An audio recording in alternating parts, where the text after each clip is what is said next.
This is, just making a quick count, this is 1, 2, 3, 4. This is the 5th presidential attempted or successful assassination since 1963. It's something that every American now has recoiled at and lived through and dreaded the thought of another. But beginning in 1963 with the assassination of John Kennedy, there was in 1968 the assassination of Robert Kennedy and Martin Luther King in 1975. 2 attempts on the life of President Gerald Ford, one by Squeaky Fromm, the other by Sarah Jane Moore, both apprehended and imprisoned, and now in 1981, an attempt on the life of President Ronald Reagan. We quoted earlier the ABC cameraman Hank Brown, who said the gunman outside the hotel simply opened up and kept squeezing the trigger. Vice President George Bush, it is said, was en route from Fort Worth to Austin, Texas to is a 38, we are told, a 38 caliber pistol, I guess that is. And for those of you who have not seen this before, this is videotape of the scene after the president left the scene. This is Press Secretary Jim Brady at the crime scene on the pavement. Brady reportedly was struck in the head. That is not confirmed. Brady's condition is not known, nor is the condition of Secret Service agent Tim McCarthy, who was also hit, nor is the condition of the Washington policeman reportedly hit. We are told, however, by White House aide Lem Knopfsinger, that while President Reagan was grazed in the left chest, that the president himself didn't realize he had been hit until at or about the time he got to the hospital. The president, we are assured, has not undergone surgery. Lem Knopfsinger is quoted as saying he has not undergone surgery at this time. The policeman, whose identity we do not know, the policeman is now reported to be in critical condition. So if we may, gentlemen, let's pause for one moment and talk about what we know and what we do not know. President Reagan was the target of an assassination attempt outside the Washington Hilton Hotel as the president emerged from making a speech inside the hotel. The president was pushed into his limousine by a bona fide hero, Jerry Parr of the Secret Service, who put himself between the president and the gunman and pushed the president into the limousine. The limousine itself was struck by at least 2 bullets, one in the area of the right door of the limousine, the other the limousine window.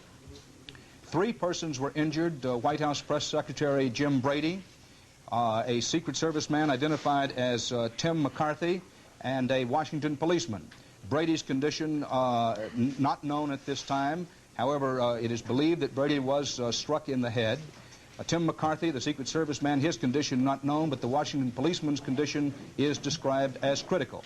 President Reagan is said to have walked into the hospital under his own power, didn't realize that he had been struck, even grazed in the chest, until at or about the time he got to the hospital. The president is reported to be in stable condition, in good condition.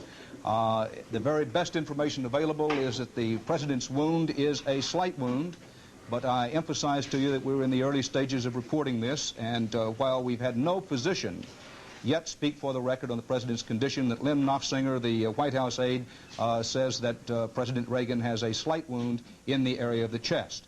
The person arrested as a suspect in the shooting has been identified as 22-year-old John Hinckley, Jr. of Evergreen, Colorado. Nothing else is known about him. The number of shots fired, at least 3, possibly as many as 5.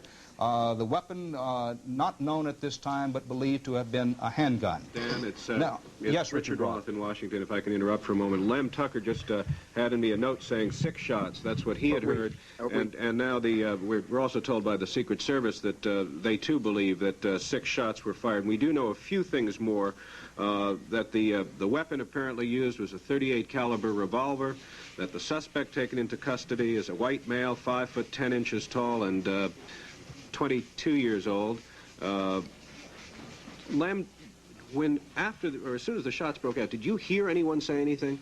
Did you hear anything that might have been anything from the crowd behind you? No, I did not hear anyway. The sort of thing you expect maybe somebody who does that sort of thing might holler out.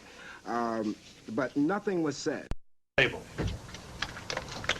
A decision is now being made whether or not to operate to remove the bullet. The White House and the Vice President are in communication, and the Vice President is now en route to Washington. He is expected to arrive in the city this afternoon. Mrs. Reagan is currently with the President at the hospital. For your background, we anticipate that additional press statements will be forthcoming from the hospital site. I'd like to add 2 notes. We have been informed by Jim Baker that the President walked into the hospital. I would also like to inform you that in the building as of the moment are the Secretary of State, the Secretary of the Treasury, Secretary of Defense, and the Attorney General, as well as other assistants to the President. No, in this building. Any condition on Brady, on Jim Brady? I'm sorry, we do not. We would like to get that for you as rapidly as possible. Vice President, acting President, No, because of the delicacy of the situation, we wanted to inform you that the Vice President is on his way back to Washington. I would emphasize once again that the President's condition is stable, and that we were informed by Jim Baker that he did walk into the hospital. Could he have been hit by a ricochet? Is there any chance he was hit? I'm sorry, we simply don't have enough information that is hard at this moment to give you. I'm sorry, I do not know the information on that, so I'm really not able to respond. Let me say this. Let me just emphasize this for your background. The folks at the hospital are obviously closer to this situation on a moment-to-moment basis than we are here. We are obviously in very close communication with them, and we will try to keep you informed here, but that the primary statements we expect will be coming from the hospital, because we feel that they are closer to the facts. Who is there, Dave, at the hospital? Well, as of the moment, in addition to Mrs. Reagan, as I've informed you, and others, Mike Deaver, and as you know, and Dave Fisher, were with the President at the time. 4 people went up together, Ed Meese, Jim Baker, and Larry Speaks and Lynn Knopfsiger went together to the hospital. Oh, I'm not sure of the time. The time on these events has run together somewhat. But we will try to keep you posted here as well as we can. I think you all understand the delicacy of the situation.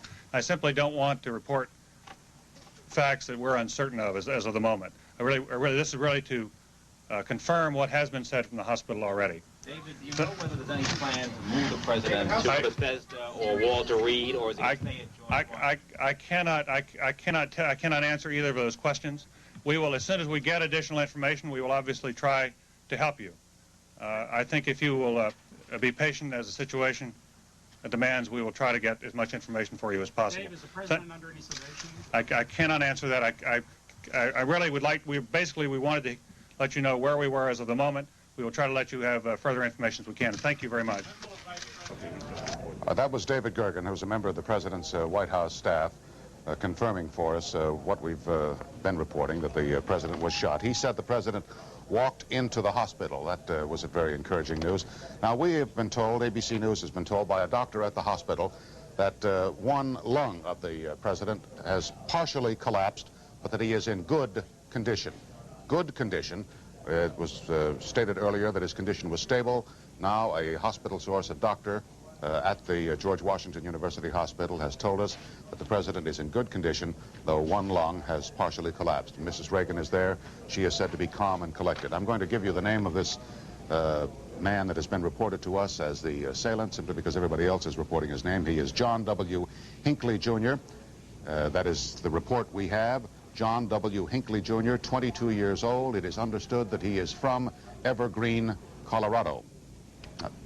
That's right, Evergreen, Colorado? Yes. Bill Greenwood is ready at the White House, so we'll go back there now. Bill? Frank, as you heard David Gergen, the staff director of the White House, say, Vice President Bush, who was out of town when the shooting occurred, is now en route back to Washington, but he will not take the authority of President, which is a good indication that Mr. Reagan's condition is not that serious. Under one of the amendments to the Constitution, were he to be incapacitated the authority of president would pass on to the vice president for that period. There is no intention at this time of giving Mr. Bush the authority of president.